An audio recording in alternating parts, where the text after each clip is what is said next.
Transformers 1 is the best Transformers movie I have ever seen, including all 7 live action movies. Hope you guys like my new mic, Megatron over here.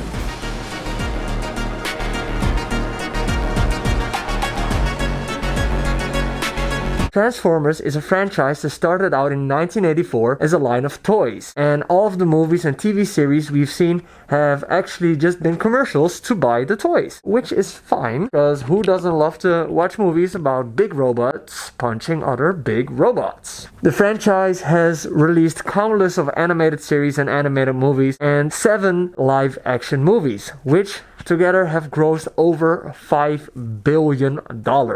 Hello! I like money! Let me repeat that. All of the previous Transformers movies together have grossed more than $5 billion. Money! So even though these movies were slammed by critics, they were still wildly financially successful.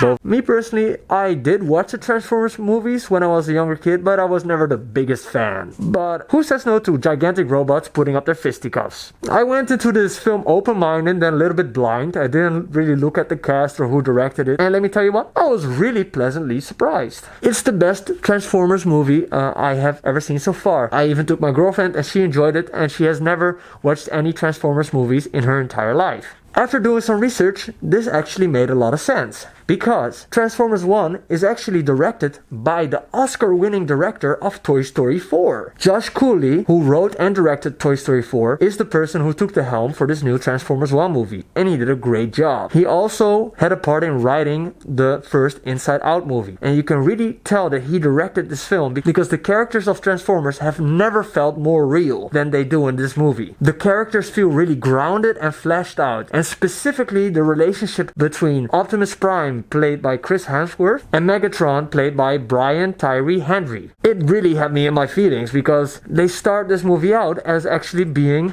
good friends. And if you've ever watched Transformers before, you know that the relationship between Megatron and Optimus Prime is that they are arch nemesis. So basically this movie is an origin story of the relationship and the battle between Optimus Prime versus Megatron, and they did a great job establishing the characters and the relationships. The rest of the cast is also really solid. We start off with Scarlett Johansson, who plays Elita 1. Then we get Keegan-Michael Key as Bumblebee. He just played the comic relief, and I think he did a fine job. Also John Hamm, who plays a big role in this film. I think he plays Sentinel Prime. Not to forget Lawrence Fishburne, who is famous for The Matrix and of course the John Wick franchise, is doing a great job with his beautiful, strong voice. You stay in Wonderland, and I show you how deep the rabbit hole goes. And last but not least, Steve Buscemi is in this movie playing Starscream.